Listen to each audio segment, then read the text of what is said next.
Students, আমি Nitish sir জ্ঞানজ্যোতি coaching সেন্টারের পক্ষ থেকে তোমাদের প্রত্যেককে জানাই আরো একবার স্বাগত।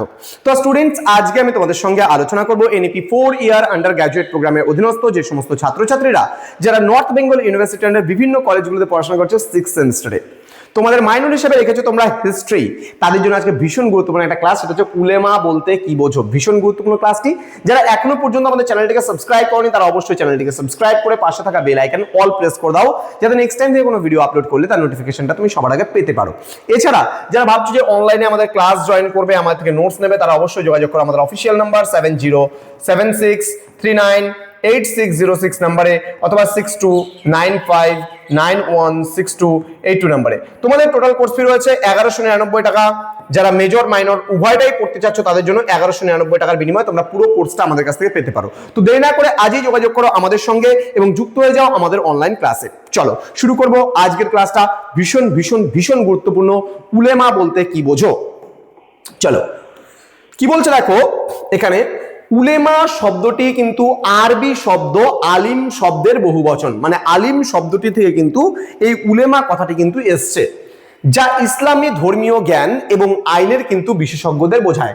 মনে করো যারা ইসলাম ধর্মাবলম্বী যারা রয়েছে তাদের মধ্যে যারা ধর্মগুরু রয়েছেন, যারা জ্ঞানী রয়েছেন, যারা কোরআনকে ভালো মতো মানুষের কাছে তুলে ধরতে পারেন, তাদেরকে আমরা এখানে কিন্তু উলেমা বলছি। অর্থাৎ উলেমা বলতে জ্ঞানী ব্যক্তি ইসলাম ধর্মাবলম্বীদের মধ্যে, ঠিক আছে।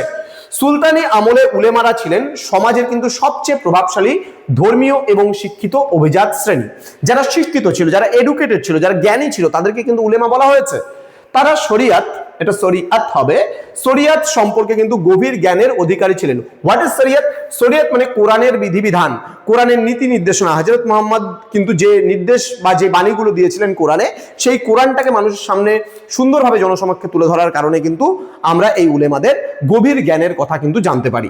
এবং ধর্মীয় ঐতিহ্য, আইন এবং নীতিগুলির ব্যাখ্যাকার এবং রক্ষক হিসাবে কিন্তু তারা কাজ করতেন। ধর্মীয় বাণীগুলো হযরত মুহাম্মদের যে প্রেরিত দূত হিসাবে, যে আমরা যাকে বলছি যে ইসলাম যে মানে একটা শ্রেষ্ঠ ধর্ম, ঠিক আছে। আমাদের ভারতবর্ষের প্রধান ধর্মের মধ্যে যেমন হিন্দু আছে, মুসলিম আছে, হ্যাঁ, খ্রিস্টান আছে, তো ইসলাম কিন্তু একটা ধর্ম, ঠিক আছে। এই ধর্মের যে যারা ব্যাখ্যাকর্তা, যারা এই ধর্মের রক্ষক, তাদেরকেই আমরা বলছি কিন্তু এখানে উলেমা, ঠিক আছে। এরা কিন্তু কাজ করতেন, ঠিক আছে। কি বলেছে দেখো এবার, দিল্লির সুলতানিতে উলেমাদের ভূমিকা ছিল দ্বৈত, মানে দ্বৈত মানে দুটো ভূমিকা ছিল। তারা কেবল ধর্মীয় কিন্তু নেতাই ছিলেন না, বরং রাজনৈতিক এবং প্রশাসনিক ক্ষেত্রেও কিন্তু গুরুত্বপূর্ণ ভূমিকা কিন্তু তারা রাখতেন। রাষ্ট্রের প্রধান বিচারক, রাজার পরিদর্শক এবং শিক্ষা ও দাতব্য বিভাগের কিন্তু প্রধান পদে কিন্তু তারাই নিযুক্ত হতেন। তাত্ত্বিকভাবে সুলতানদের ইসলামী আইন অনুযায়ী কিন্তু শাসন করতে উলেমারা কিন্তু পরামর্শ দিতেন। ফলে কিন্তু কি হতো, রাষ্ট্রের নীতি নির্ধারণে তাদের প্রভাব ছিল অপরিসীম। যদিও আলাউদ্দিন খলজি বা মোহাম্মদ বিন তুঘলকের মতো সুলতানরা কিন্তু তাদের ক্ষমতা সীমিত করার কিন্তু চেষ্টাও করেছিলেন, আমরা বলতে পারি। বলছে সামগ্রিকভাবে উলেমারা সুলতানি কাঠামোতে ধর্মীয় বৈধতা দান করতেন এবং মুসলিম সমাজের কিন্তু নৈতিক ও শিক্ষাগত জীবনও কিন্তু তারা নিয়ন্ত্রণ করতেন, এটা আমরা দেখতে পাই, ঠিক আছে। আচ্ছা, তো এই ছিল আজকের ক্লাস, যেখানে হচ্ছে হু ওয়ার উলেমাস, উলেমা কারা। তো এই প্রশ্নটা কিন্তু তোমাদের পরীক্ষা আসার সম্ভাবনা প্রবল রয়েছে। যারা আমাদের সঙ্গে এখনো যুক্ত হওনি, আমাদের অফিসিয়াল নাম্বারটা সেভ করে রাখো, আমাদের কাছে কোর্স জয়েন করো, দেখবে সমস্ত কিছু তোমাদের কিন্তু 100% কমন কিন্তু আমরা প্রোভাইড করে থাকি। এবং আগামী সপ্তাহ থেকে তোমাদের ইউটিউব চ্যানেলের মাধ্যমে কিন্তু সমস্ত সাজেশনসগুলো প্রোভাইড করা হবে।